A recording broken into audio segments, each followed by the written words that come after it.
Salut, c'est Magicoire, ici on est là pour la tech.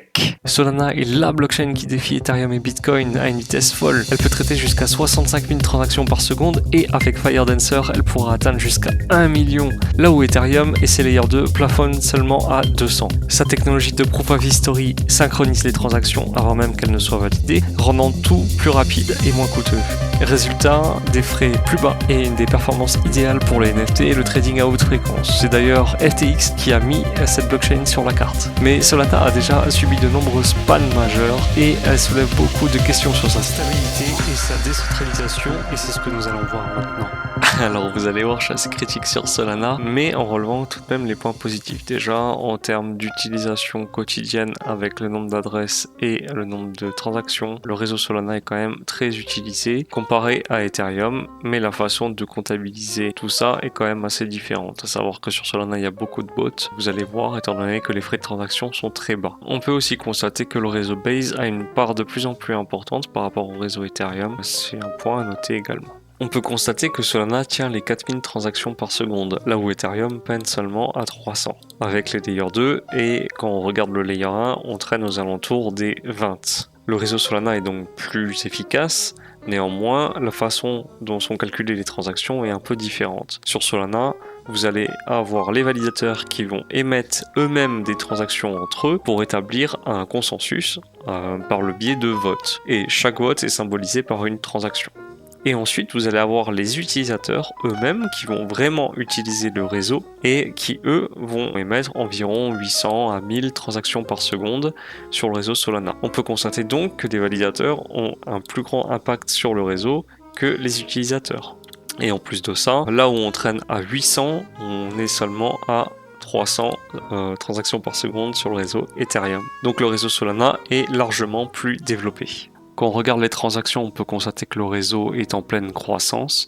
Vous allez avoir en bleu le nombre de transactions nécessaires pour faire tourner le réseau, qui est une part quand même énorme comparé au nombre de transactions réelles des utilisateurs. Néanmoins, on peut constater qu'il y a quand même une demande forte sur le réseau Solana au niveau des utilisateurs. Vous allez avoir également au niveau des frais engrangés par le réseau une augmentation qui est assez croissante. Donc, ce qui est quand même assez agréable avec un pic notamment au lancement du token de Trump. Néanmoins, on peut constater que sur ce dernier mois, ces transactions sont en baisse.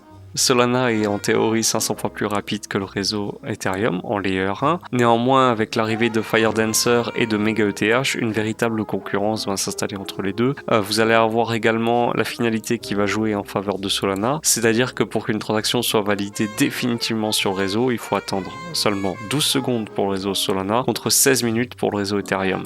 Mais avec les mises à jour d'Ethereum, on va avoir une latence qui sera largement réduite très bientôt. Cette rapidité s'explique notamment par la volonté du protocole d'être créé, et en plus de ça, le réseau est beaucoup plus jeune, datant de 5 ans contre 10 ans quasiment pour le réseau Ethereum. On peut constater que la liquidité sur les DEX est quand même en augmentation. Néanmoins, quand on regarde les nouveaux projets qui sont créés, ils sont principalement créés sur Pump.fun, qui est une plateforme qui sert à faire des meme coins. Néanmoins, je tiens également à signaler qu'au niveau des volumes, c'est principalement des bots qui les créent, à savoir plus de 50% globalement, et au niveau des swaps, il y a énormément de bots également. Ce qui peut permettre aussi de biaiser beaucoup de chiffres sur le réseau Solana, ce qui pose un véritable problème selon moi. Au niveau de la création monétaire sur le réseau Solana, on est aux alentours des 4% par an, avec une volonté de descendre à 1,5, là où sur le réseau Ethereum, on est actuellement à 0,80. Si le mécanisme de burn ne se met pas en place davantage, on resterait sur ces eaux-là. Donc, le réseau Ethereum est beaucoup plus intéressant là-dessus par rapport à celui de Solana.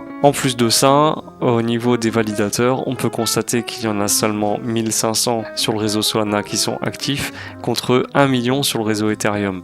Le gros problème ici étant que la centralisation permet beaucoup plus de censurabilité sur un réseau, là où avec 1 million de validateurs, ça va être compliqué de censurer ce propre réseau-là. L'avantage néanmoins, c'est que peu de validateurs permettent d'avoir une meilleure synchronisation et donc d'avoir une meilleure rapidité, ce qui explique pourquoi le réseau Solana est beaucoup plus rapide.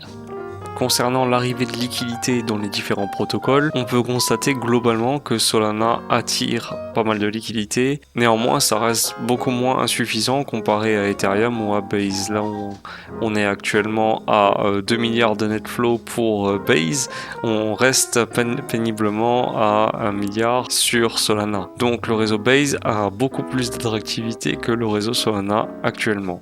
Niveau développement, on peut constater que sur le réseau Solana, les améliorations hebdomadaires sont en pleine décroissance, là où sur le réseau Ethereum, on est en stagnation globale avec 50 000 améliorations contre même pas 10 000 pour le réseau Solana hebdomadairement. L'autre point négatif, c'est sur le fait qu'on soit en pleine décroissance depuis 2021-2022 sur le réseau Solana au niveau des développeurs actifs, là où sur Ethereum, on est également en décroissance, mais cela s'explique par le fait qu'ils vont globalement sur le réseau Base, Arbitrum et les autres Layer 2. Quand on regarde au niveau des améliorations hebdomadaires, on peut constater que Base et Arbitrum, à eux deux, ont à peu près 6000 améliorations hebdomadaire, là où Solana peine à atteindre les 4000. On peut donc supposer que Solana vaut 2 fois Base au niveau des développements actifs. Un autre point noir selon moi sur le réseau Solana, c'est le fait que des fois des transactions ne passent pas. C'est-à-dire que le réseau est soit congestionné, soit parce que les validateurs sont désynchronisés, mais en attendant, vous allez avoir 30 à 40% des transactions qui ne passent pas. C'est-à-dire qu'une fois sur 3, quand vous allez acheter votre baguette chez le boulanger, vous allez devoir ressaisir le code de votre carte bancaire tout en ayant payé une deuxième fois les frais de transaction. Donc ça, c'est un problème à l'adoption et pour les entreprises notamment, étant donné que si vous allez devoir faire du trading à haute fréquence, une fois sur 3, la transaction ne passe pas et donc vous allez avoir l'opportunité d'avoir perdu beaucoup d'argent. En plus de ça, j'ai trouvé un autre graphique avec un peu plus d'historique, mais 30 à 40% du temps, voire 50%, vous allez avoir des transactions qui sont effectuées par des bots, ce qui est également au détriment des personnes IRL, étant donné que ils sont beaucoup plus rapides que vous.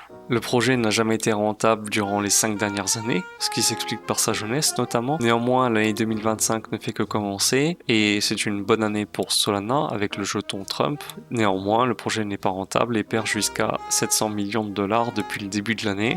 Il est globalement sous perfusion grâce à l'arrivée des nouveaux tokens mis en circulation.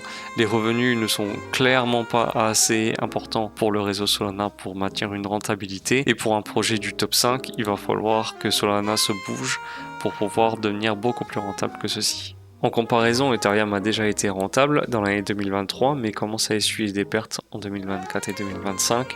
On verra bien avec la mise à jour Pectra ce que ça donnera. Au niveau des revenus, on peut constater qu'Ethereum a généré jusqu'à 2 milliards de dollars annuellement, là où Solana peine à générer entre 12 et 300 millions, néanmoins avec une très belle croissance. Et sur l'année 2025, on peut remarquer que Solana est en parfaite concurrence avec Ethereum et il a généré limite plus de revenus, ce qui est vraiment agréable à voir.